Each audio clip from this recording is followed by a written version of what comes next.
un poquito de forma a transporte de lípidos, rescatar las cositas así que son las más importantes, que ustedes entiendan un poquito el proceso del transporte, el fenómeno de transporte. Ustedes van a tener que meterse en los textos y ampliar de una manera muy formal. Yo les voy a contar cuáles son los actores principales, cuáles serían los puntos más fuertes del proceso de transporte de lípidos, y ustedes van a tener que manejar después el procesamiento de las lipoproteínas, cómo se sintetizan, dónde. Ya van a ver cómo este tema abre el juego muchísimo. Lo que voy a compartir con ustedes ahora es, voy a ir pasando de distintas pantallas compartidas, ¿sí? Voy a compartir con ustedes ahora, voy a sacar la cámara así no va tan pesada mi señal de internet en casa, que no es muy buena. Y vamos a ver si puedo compartir esto. A ver si esto va bien, chicos. Si no va bien, les pido que me disculpen y que me tengan paciencia y me banquen un poquito las cosas técnicas que no me funcionan. Okay. Bueno, creo que estoy compartiendo con ustedes, están viendo una tabla. Bueno, la idea es que, recuerden, transporte de lípidos, hay cosas que no se negocian. Si por ahí hay algún compañero que todavía no entra a la sala, me manda un mensajito y lo acepto, ¿sí? Hay algunas cosas que hay que considerar. Creo que varias veces les he repetido esta característica de los lípidos, de que desde el punto de vista químico y de forma irrevocable son naturalmente insolubles en el agua, es la naturaleza química de ellos. Entonces, como el plasma y todo el ambiente de nuestro cuerpo, ustedes saben, con las proporciones de agua que posee nuestro cuerpo, evidentemente el manejo de los lípidos debe ser siempre a través de transportadores. Y estos transportadores son proteicos, son proteínas. ¿Por qué las proteínas? Recuerden que la arquitectura de los aminoácidos, esencialmente, estas cadenas carbonadas con el grupo alfa aminoácido, eh, son moléculas polares, y esto las hace solubles, ¿no? Entonces, después al cierre de la clase les voy a mostrar la pantalla que me parecía de la sala de Meet. Entonces, siempre van a estar transportados los lípidos por proteínas. Digamos que en un ambiente acuoso como es el plasma sanguíneo, algunos lípidos muy chiquitos, muy pequeños, de cadenas muy cortas, pueden en algunos momentos, se puede entender que están solubles, pero en realidad no es tan fácil ni tan frecuente desde el punto de vista estadístico que así suceda. Sin embargo, si ustedes ven acá hacia el final del renglón, donde estoy tratando de hablar con el mouse, dice la proteína albúmina. La proteína albúmina, recuerden que es una de las principales proteínas del cuerpo humano, que ocupa entre el 48 y más del 50% de la concentración de todas las proteínas que circulan en el plasma sanguíneo. Y esa proteína es una proteína que se ha descrito que tiene más de 1.000.000 de funciones. Es más, el proyecto Proteoma Humano es un proyecto mundial, así como en alguna oportunidad lo fue el proyecto del genoma humano. Hoy hay un grupo, bueno, creo que el coronavirus hizo poner en pausa un montón de cosas, pero hay un grupo de científicos que están muy enfocados en investigar todos los roles que puede cumplir la proteína, todas las funciones que puede cumplir esta proteína, la albúmina, y también lanzarse sobre las otras proteínas, porque cada receptor, cada fenómeno en donde interviene una proteína tiene acciones y señales maravillosas, como también desvíos, ¿sí? Desvíos autoinmunes, de respuesta autoinmune y un montón de fenómenos. Así que, entendiendo que la albúmina es una de las principales proteínas del cuerpo humano, entre tantas funciones se pudo evidenciar que aquellos ácidos grasos que no son transportados por las proteínas especializadas en el transporte de los lípidos, que son las lipoproteínas, que es el tema que nos ocupa hoy en la clase, esto, las lipoproteínas, que es un grupo de proteínas que están especializadas en transportar lípidos. Bueno, la albúmina se ha evidenciado que sí puede llevar lo que en los libros se denuncia como ácidos grasos libres.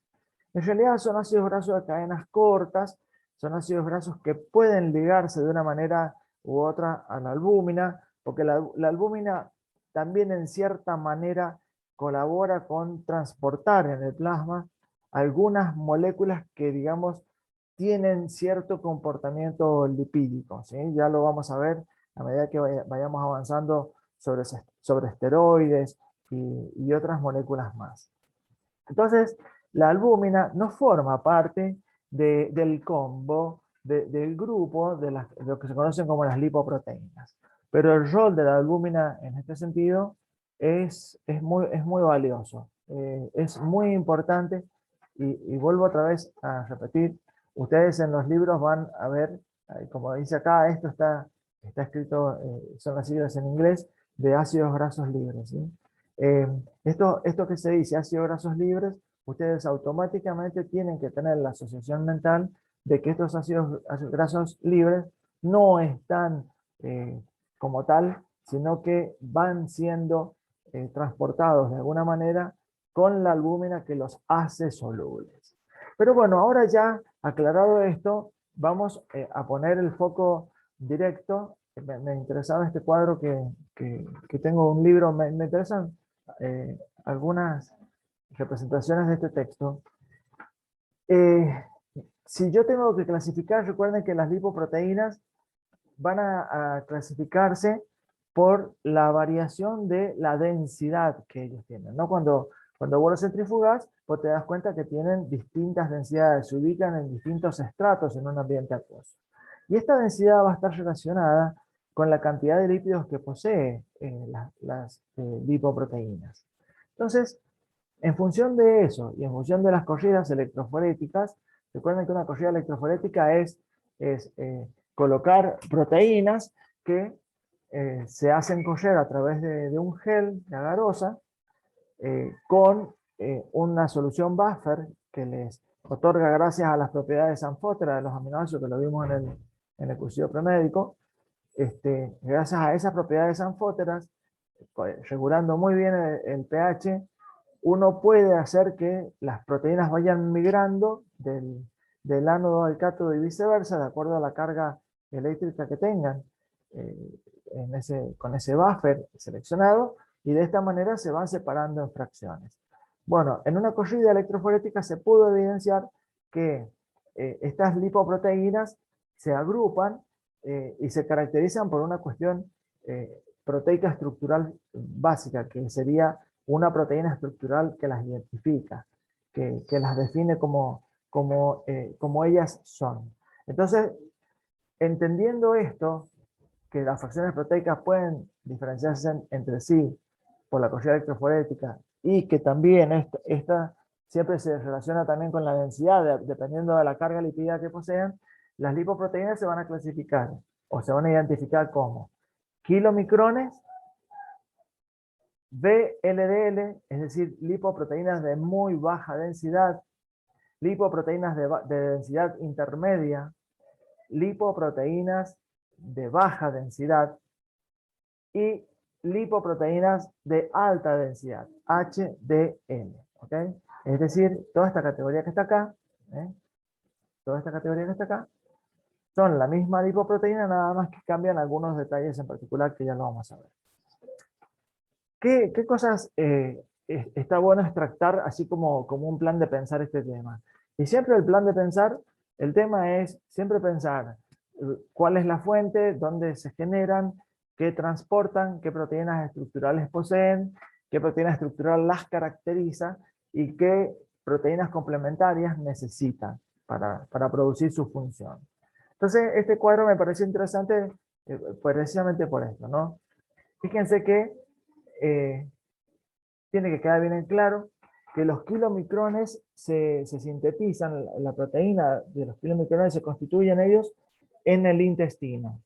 Y si ustedes ya hacen una asociación de este concepto, ya pueden comenzar a intuir que los kilomicrones van a ser lipoproteínas que van a estar especializadas o se van a caracterizar por realizar el transporte de los lípidos exógenos provenientes de la dieta.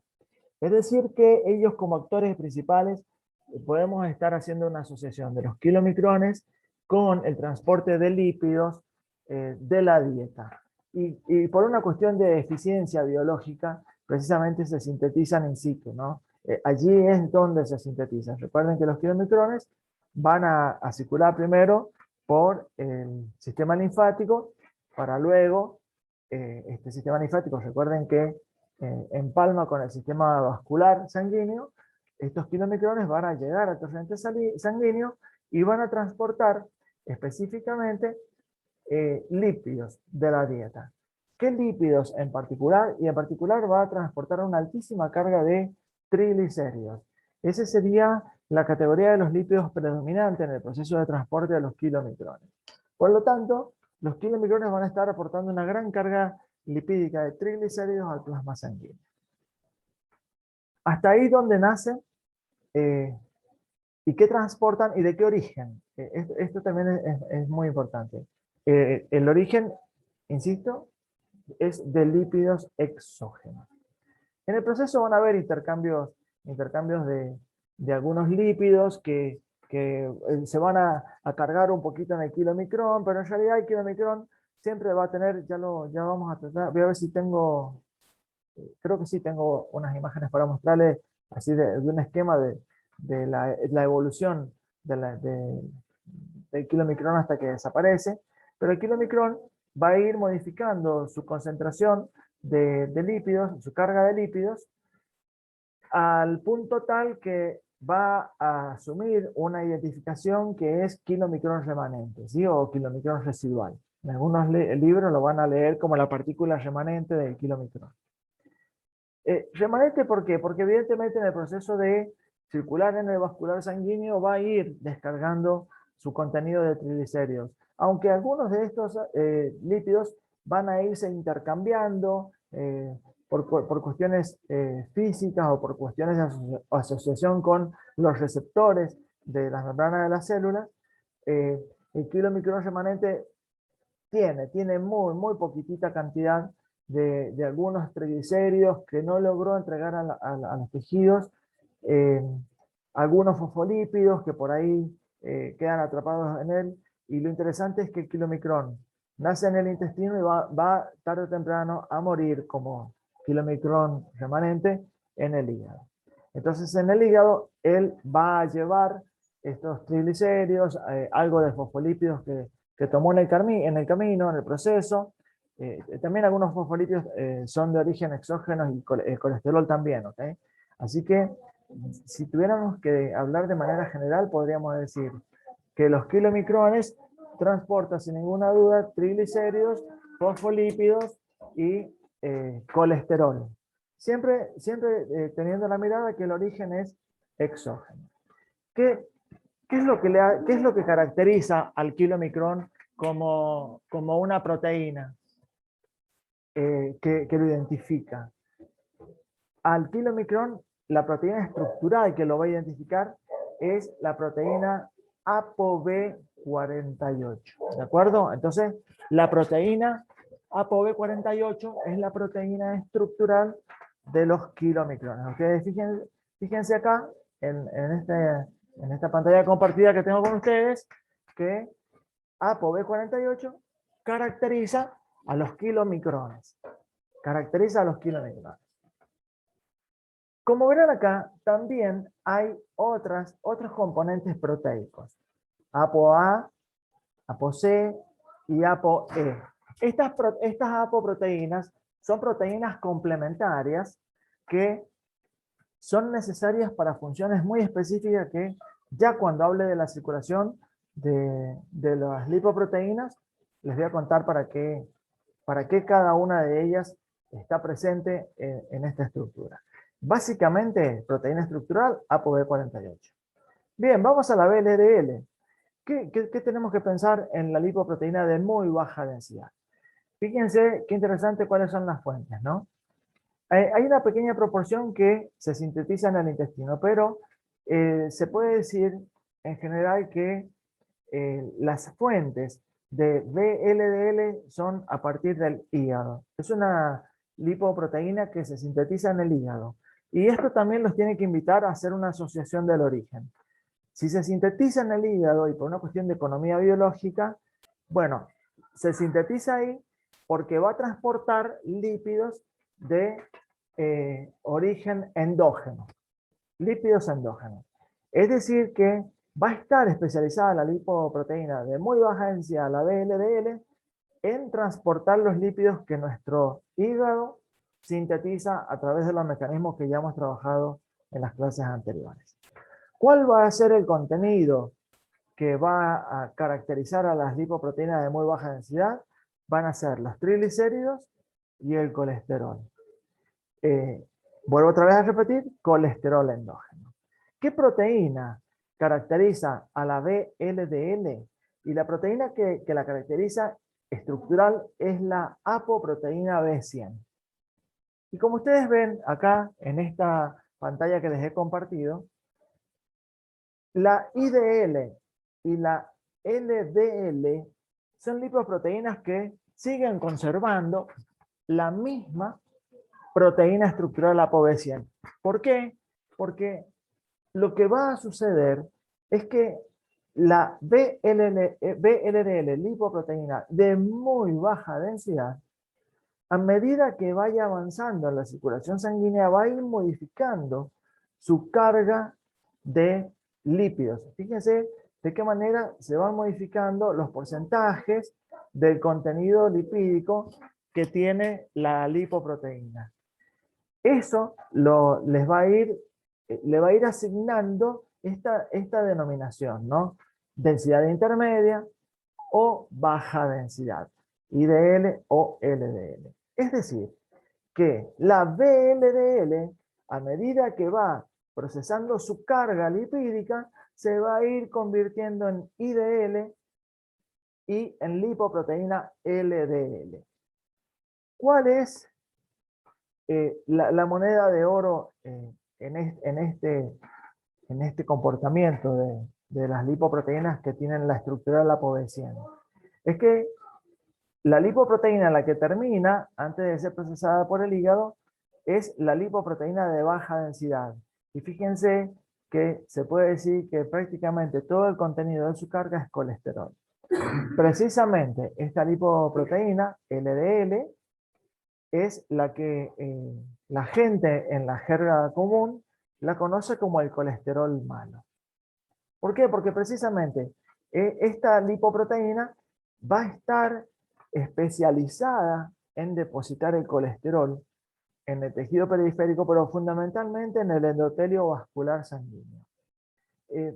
Ya después, cuando veamos un poquito las otras imágenes de cómo va evolucionando el procesamiento de la lipoproteína, me voy a detener un poquito a hablar de eso. Tengan en cuenta que también acá estamos hablando de que tiene otras apoproteínas, ApoC y ApoE. Fíjense que el kilomicrón también tiene ApoC y tiene ApoE. Esto tiene un objetivo importante, que es activar proteínas de membrana, activar una enzima y receptores. Ya lo vamos a ver a medida que vayamos avanzando con las imágenes.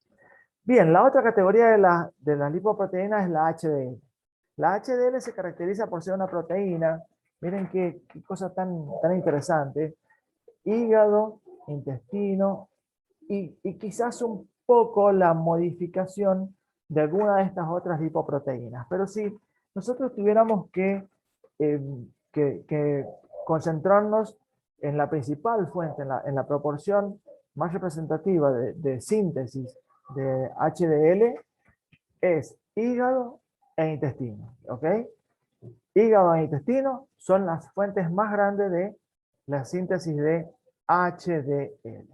La HDL es una proteína, una lipoproteína, perdón, cuya proteína estructural que la define es la ApoA, principalmente la apoproteína A1, ¿sí? Entonces, repasando, ApoB 48 kilomicrones, ApoB 100, VLDL, IDL y LDL, ApoA, la lipoproteína HDL. Bueno, como en este cuadro así podrán apreciar a primera vista, evidentemente estas subcategorías HDL 1, 2 y 3 son una modificación de su densidad, por lo tanto una modificación de la carga, ¿de acuerdo? Este fenómeno se lo conoce como el circuito de HDL. Y acá hay una cosa que hay que destacar. La HDL, cuando nace, es una lipoproteína que nace vacía de contenidos lipídicos. Y por lo tanto, cuando ella se sintetiza, tiene una forma plana, ¿sí? Como si fueran dos monedas, en donde el espacio entre este sándwich que se va a armar es donde va a estar la parte hidrofóbica, y ahí va a ir llenándose, a medida que la HDL va circulando por el torrente sanguíneo, se va a ir llenando de fundamentalmente colesterol, ¿sí? Pero ¿qué colesterol es el que va a tomar la HDL? El colesterol que va a tomar la HDL va a ser aquel que la LDL ha dejado depositado en los tejidos, fundamentalmente en los vasos sanguíneos, en el endotelio vascular. Es decir, que existe eh, una relación que se va a volver virtuosa dependiendo de la proporción de colesterol que se deposite versus el colesterol que se está pudiendo levantar, ¿no? Es decir, que la relación entre la HDL y la LDL me va a estar a mí dando la oportunidad como bioquímico y a ustedes como médico para poder intuir lo que se conoce como el índice aterogénico, ¿no? Es decir, poder tener la sensación de cuáles serían las probabilidades de que el individuo tenga una predominancia de depósito de colesterol en el endotelio vascular, o que todo lo contrario, ¿no?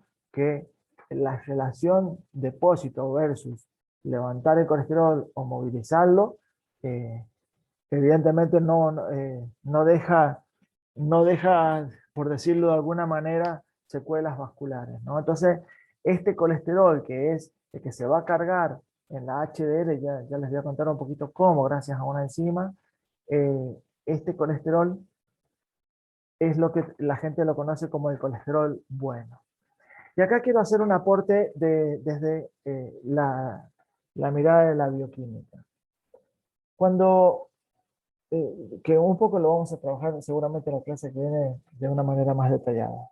Cuando uno estudia colesterol, cuando ustedes como médicos que ya son, porque se están construyendo formalmente en eso, cuando ustedes quieren estudiar la concentración del colesterol de un individuo, el laboratorio tiene un recurso para medir el colesterol total. Es decir, que en el laboratorio, desde el punto de vista técnico operativo, nosotros colocamos distintos reactivos de forma tal que todo este colesterol que está transportado por cada una de las lipoproteínas se libera, y por una reacción colorimétrica nosotros decimos, mira, este paciente tiene 200 miligramos de colesterol total. Bueno, bárbaro. 200 miligramos, ya vamos a ver los valores de referencia, pero ¿te sirve pensar cuánto es el colesterol total que tiene circulando el paciente en sangre si vos lo estás observando, estás buscando una estrategia para ver si es un paciente de riesgo aterogénico? Y bueno, yo creo que la respuesta natural es no. Conocer el colesterol total por él mismo, solo, no tiene tanto peso como conocer las fracciones proteicas con las cuales está siendo transportado este colesterol. Entonces, no se olviden nunca, chicos, inclusive para los casos clínicos, que siempre que ustedes quieran estudiar el colesterol de un caso, eh, siempre deben pedir dosaje de colesterol total y sus fracciones. ¿Cuáles son las fracciones de interés en las cuales te enfocas en primera línea, primer pensamiento? Es HDL colesterol y LDL colesterol. Entonces, con estos tres parámetros bioquímicos que que vos prescribís en el RP al laboratorio, bueno, vos podés ya tener un mapeo mental de hacia dónde va el enfoque del manejo del colesterol en este paciente. Después vendrán otras asociaciones, ¿no? Que pueden ser patologías de los lípidos, que seguramente la clase que viene, para ir cerrando algún cuadro, veremos de dislipidemias y todas estas cosas. Entonces, este cuadro me gusta, creo que en Harper ustedes lo tienen. Si no, cualquier cosa yo después le hago captura de pantalla y se los comparto. Ahora yo voy a ver si paso para que tengamos una idea.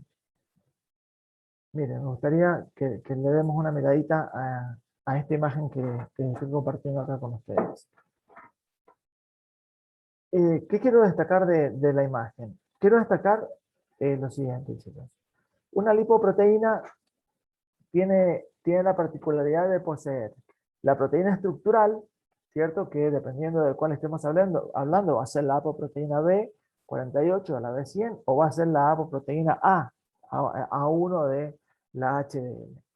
Y en cierta manera, por su distribución en el espacio, va a generar una zona hidrofóbica, siempre jugando con un poquito de fosfolípidos disponibles, para que aquí se vayan acumulando los lípidos a ser transportados. ¿De acuerdo? Entonces, los lípidos van a estar en el seno de la estructura de la proteína. Ahí van a estar insertados los lípidos. Entonces, esta carga va a hacer que la densidad, dependiendo de cuánta cantidad de lípidos tenga, la densidad de la proteína se vaya modificando, y es así que va migrando desde el punto de vista de la clasificación bioquímica en densidad de muy baja densidad, intermedia, baja densidad o densidad alta, ¿no? Pero en general, esta es la imagen que se puede decir unifica cuál es la estructura de una lipoproteína. Fíjense qué interesante, acá este dibujo agrega este segmento, ¿no? Y dice apoproteína periférica. Acá aparece un poquito el rol de esto que yo les comentaba en el cuadro de recién, que las lipoproteínas tienen otras apocomplementarias, ApoC y ApoE, ¿sí? Es decir, que son proteínas, no son fragmentos, son proteínas formales que van a estar formando parte de del todo de esta unidad de transporte. Y estas apoproteínas tienen también digamos, como una historia natural bastante especial, bastante particular. Porque todas las lipoproteínas nacen a partir de su proteína estructural. Y en particular, la lipoproteína HDL es una proteína que actúa como un pivote entre prestar y recibir ApoC y ApoE. Es decir, que la HDL, la lipoproteína HDL, es la lipoproteína que tiene la capacidad de prestar ApoC y ApoE a todas las otras lipoproteínas. Y cuando aquellas lipoproteínas van a degradación, esta ApoC y ApoE es nuevamente recuperada para que la HDL siga siendo fuente de este recurso proteico. ¿Y por qué toma valor la ApoC y la apoproteína E? Bueno, principalmente la ApoC tiene como objetivo así muy puntual, es permitirle a la lipoproteína, cada vez que contacta las células, activar a una enzima que es la lipoproteína lipasa, LPL. De esa manera lo van a encontrar abreviado. Acá está LPL, ¿sí? La lipoproteína lipasa va a ser activada por la ApoC para que se comience a descargar el contenido de las lipoproteínas. Por otra parte, la apoproteína E va a tener una gran capacidad de especificidad como para ligando receptores, es decir, esta ApoE va a ligar con receptores hepáticos. Entonces, de esta manera, la lipoproteína, sin importar cuál fuera, si fuera kilomicrón o fuera la VLDL, o inclusive la HDL en el cierre de su procesamiento metabólico, la apoproteína E es la llave para contactar con los receptores de degradación con los receptores proteicos de membrana que están en el hígado para que la lipoproteína sea degradada. ¿Ok?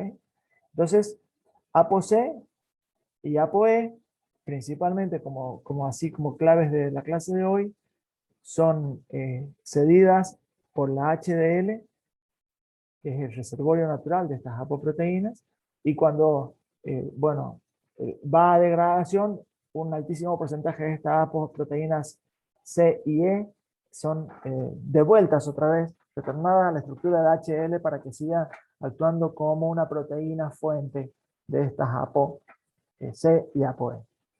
¿Son necesarias para qué? Para activar la lipoproteína lipasa y para contactar receptores en el hígado para su degradación. Ahora, bueno, me parecía simpático a la vista este gráfico para contar un poquito la dinámica de los kilomicrones. Recuerden lo que hablé en aquella tabla matriz que les mostré hace un ratito.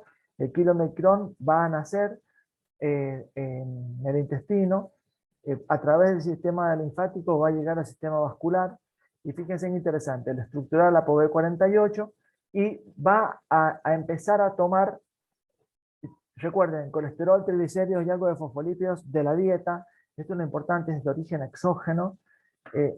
Cae al torrente sanguíneo, y el torrente sanguíneo va a recibir, fíjense qué interesante, ve, acá está el rol de la HDL como en una acción muy generosa, como una fuente de ApoC y ApoE, con el objetivo que yo les acabo de decir.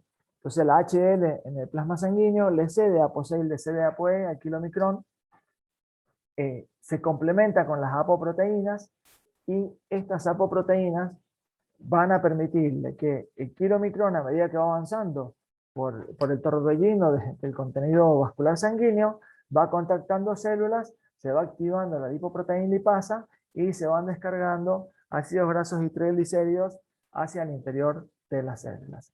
También se descarga un poco de colesterol. Ustedes recuerden que el colesterol también es fuente no solo estructural de membrana, sino que también es un recurso necesario para muchas moléculas de naturaleza esteroidales.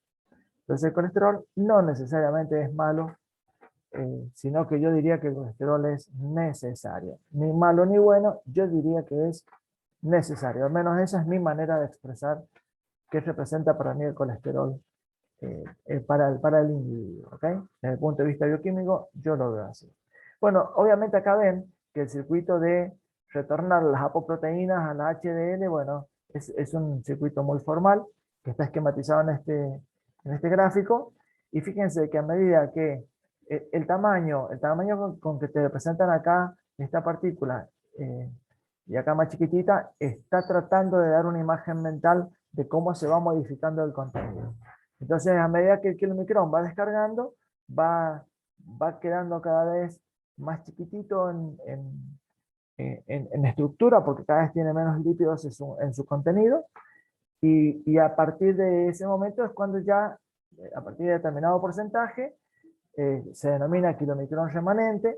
Nunca dejó de poseer la proteína estructural ApoB48.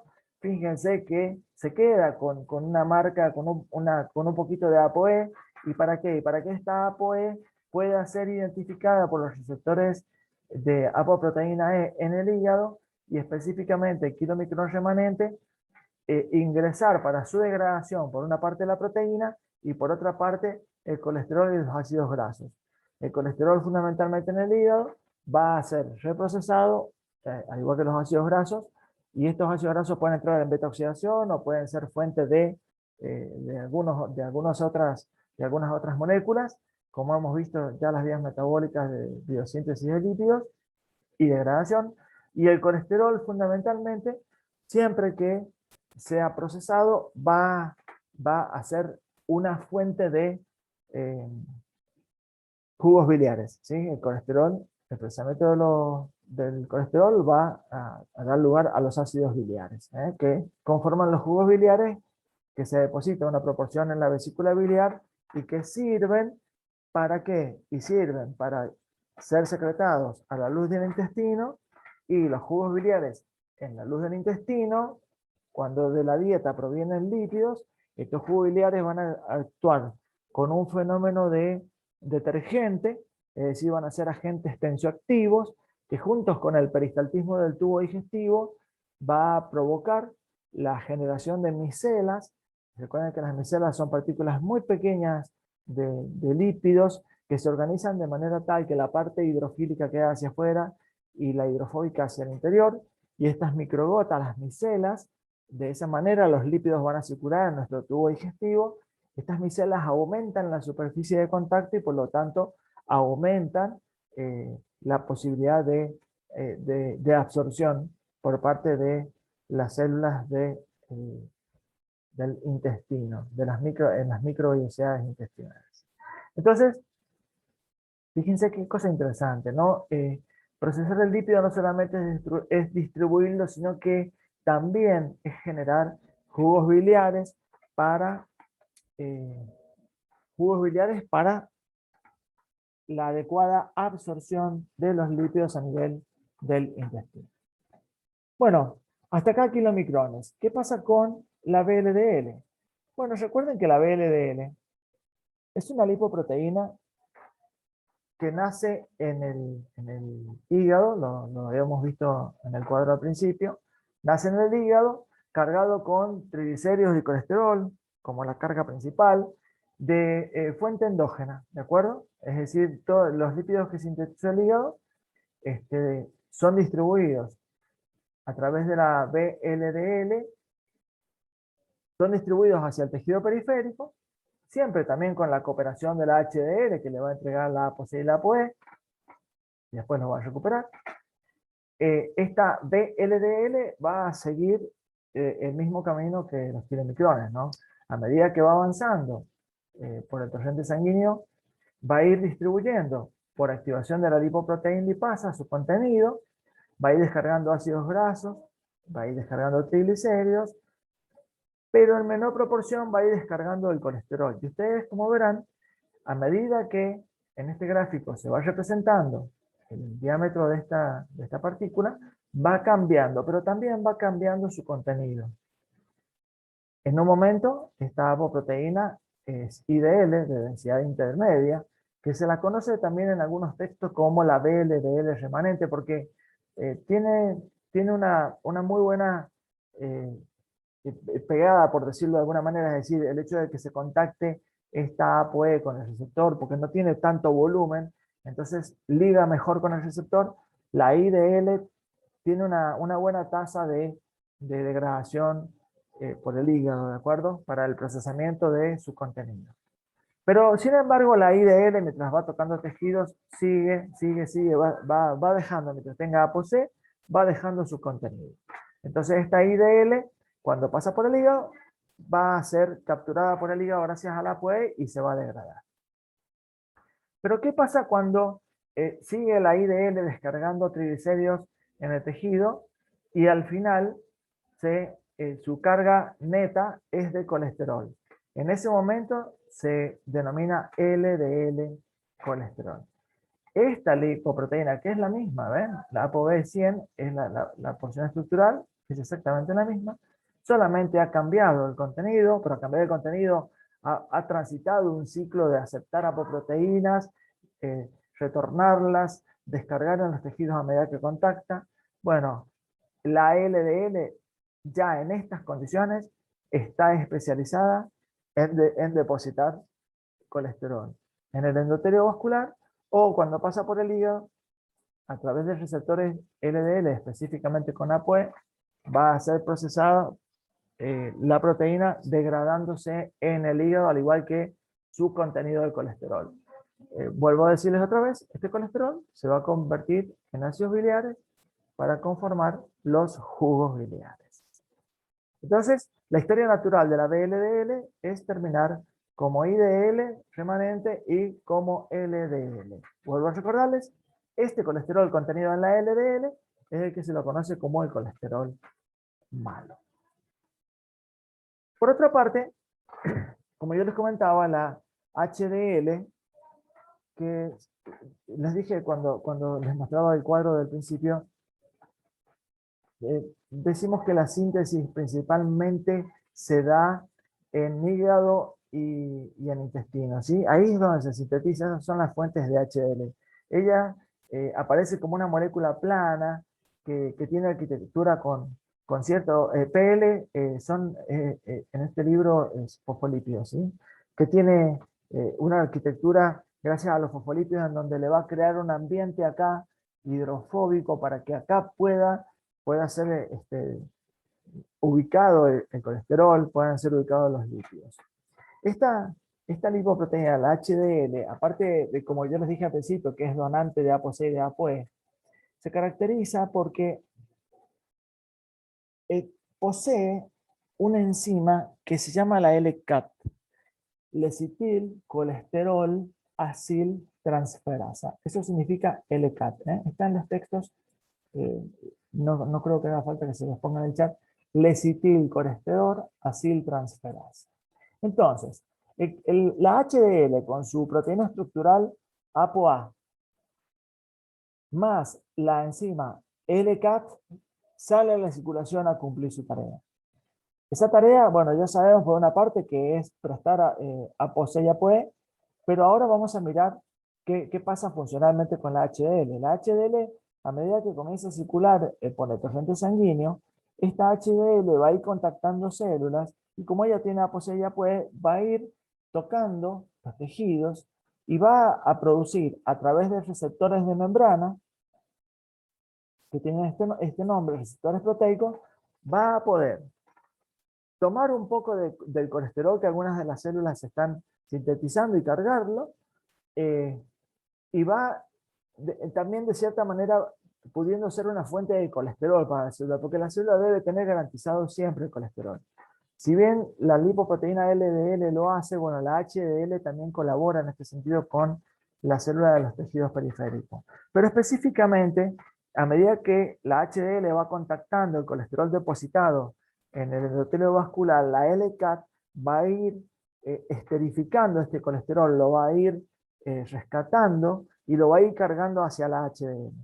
Entonces cuando la HDL, perdón, que comienza plana de manera de un disco, como si fueran dos monedas que tienen un espacio hidrofóbico para allí almacenar su carga, a medida que va cargándose de colesterol, va a ir denominándose HDL3, HDL2. HDL2 es la que tiene la mayor carga de lípidos, ¿sí? Va a ir avanzando en este sentido y la HDL tarde o temprano va a contactar el hígado. ¿Para qué? Y para lo que yo les había comentado, ¿no? Para depositar todo el colesterol que rescató y llevárselo al hígado para hacer fuentes de ácidos biliares. Entonces, el colesterol, que es el colesterol bueno, es el que va a traer el colesterol depositado en el endotelio vascular y algo de colesterol que va a ser cedido por algunas células que lo estén produciendo. Recuerden que, como les dije al principio, el colesterol es necesario, entonces eh, las células cooperan y los procesos cooperan para que todos tengan los recursos necesarios, ¿sí? Tengan en cuenta que el colesterol es fuente de muchas moléculas esteroidales, hormonas principalmente. Entonces, el desafío es, ¿dónde tengo mi fuente de colesterol para síntesis de hormona? Bueno, todo este proceso trata de ser virtuoso en ese sentido. ¿Cuándo se vuelve un factor de riesgo heterogénico? Y bueno, cuando se rompe la relación de LDL versus la de HDL, ¿no? Es decir, la proporción que se deposita no está, digamos, en cierta manera con una dinámica equilibrada con la cantidad de colesterol que se levanta del endotelio vascular.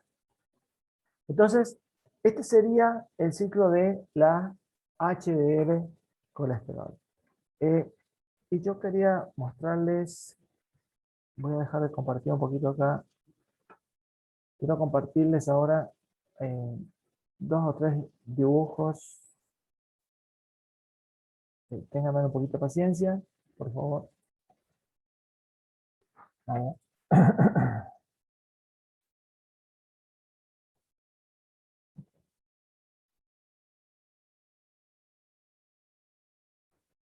Bien, este dibujo que está representado acá resume todo, ¿no? El circuito de absolutamente todos juntos.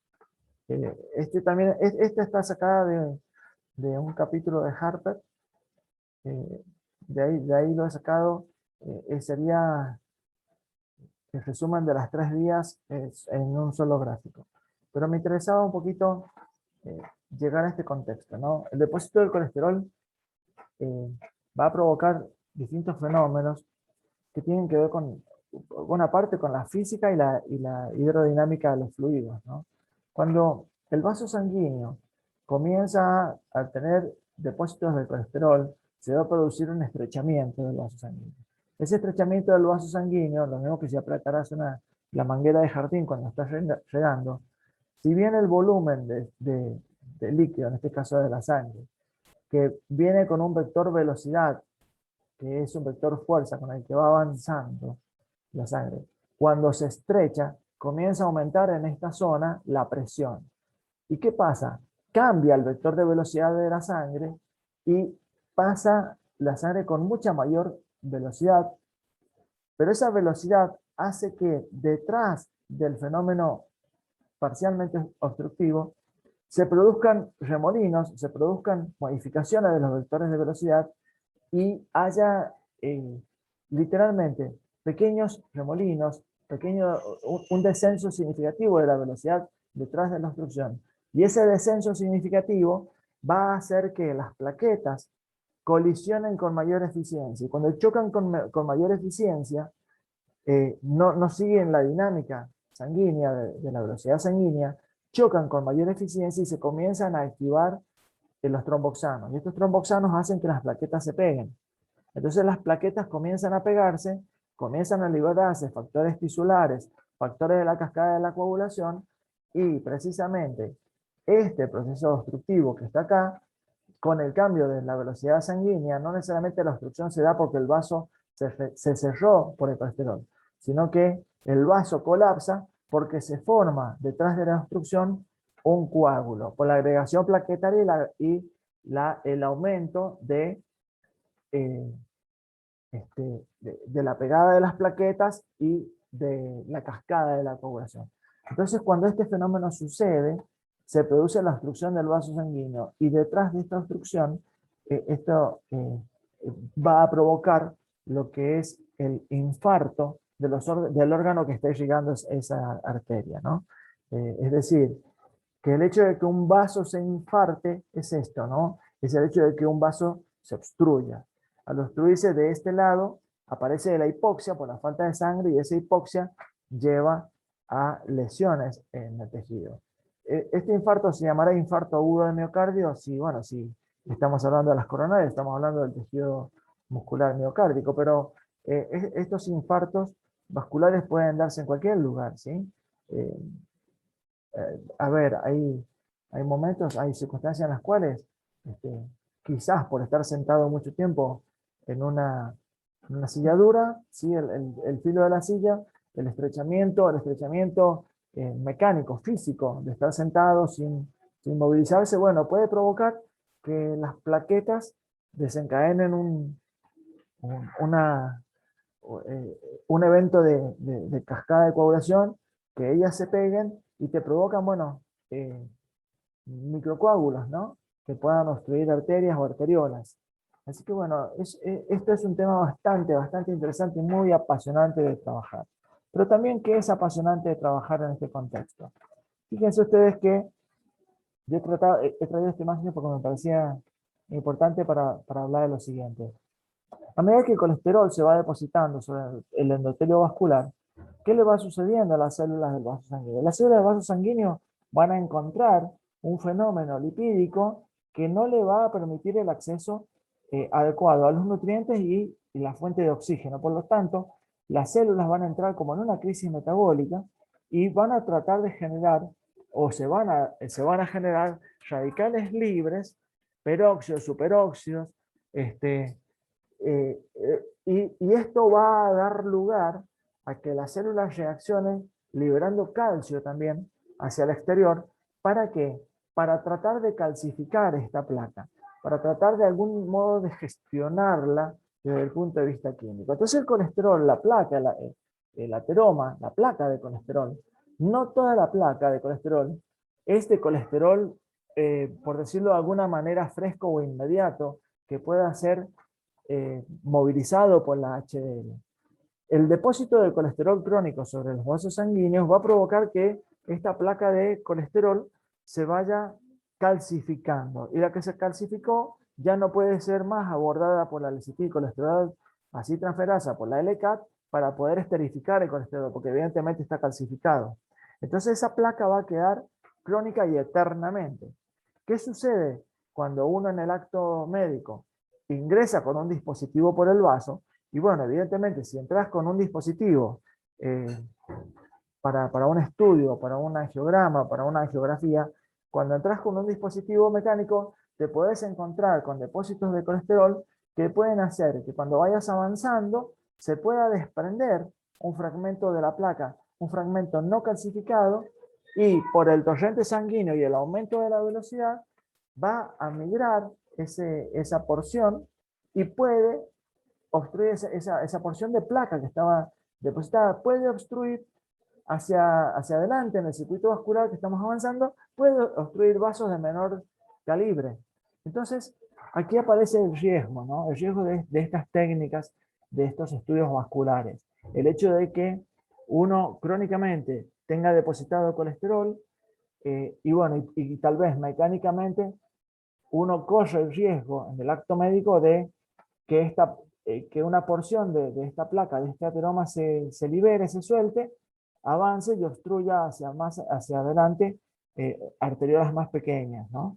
Entonces, de repente, también este fenómeno puede suceder de forma espontánea, es decir, en algún momento, en pacientes que tienen antecedentes de un manejo muy inapropiado de los lípidos desde el punto de vista metabólico, desde el punto de vista de la concentración sanguínea, bueno, pueden hacer estos desprendimientos de fragmentos, de porciones de los ateromas, de placas, y pueden obstruir vasos pequeños y así producir micro ACV o accidentes vasculares de diferentes órganos, músculos. Entonces, es un tema muy apasionante. Esto es una foto real, ¿no?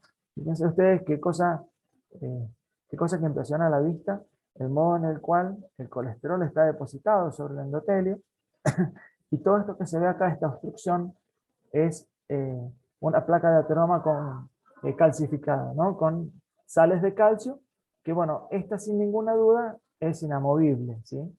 Eh, la HDL no puede procesarlo. Quizás algo de colesterol que se sigue depositando, bueno, sí, sin ninguna duda va a ser movilizado, va a ser llevado por la HDL, pero bueno, ya queda acá esta obstrucción en el vaso. Entonces ustedes piensen de qué manera pueden verse afectadas las arterias en los individuos cuando se les modifica el calibre y vayan haciendo asociaciones de la hipertensión arterial o pacientes con antecedentes de riesgo cardiovascular. Entonces, bueno, me parece que yo quería llegar hasta acá hoy con la clase y, y dejar abierto esto, ¿no? De compartir con ustedes algunas ideas, de que ustedes puedan comenzar a imaginar qué sucede en el procesamiento del manejo de los lípidos en los vasos sanguíneos. Ustedes tengan en cuenta que siempre me gusta, o al menos tengo siempre la intención o el propósito de hacer que la materia esté siempre hilvanada, ¿no? Que esté siempre relacionada, no que los temas sean eh, individuales, sueltos. Entonces ustedes vayan haciendo una recopilación de todo lo que hemos venido trabajando desde el punto de vista metabólico, los hidratos de carbono, más todo lo que hemos venido trabajando de síntesis y degradación de lípidos, y comiencen a poner ahora en toda esta caja de conocimientos que vamos llenando cada vez de monedas a lo largo del camino de este año, vayan teniendo ahora ya presente de qué manera el hígado va a llevar a cabo la, la beta-oxidación, entendiendo que las fuentes de lípidos son de los triglicéridos, cómo desde el tejido adiposo llega hasta el hepático. Bueno, ya conocen el mecanismo. Cómo se sintetizan los jugos biliares para que haya una alta eficiencia de absorción intestinal, porque aumenta el contacto y porque se producen estas emulsiones en el tubo digestivo. Bueno, ya van tomando ustedes una idea, o al menos quisiera que siempre lo vean de esta manera.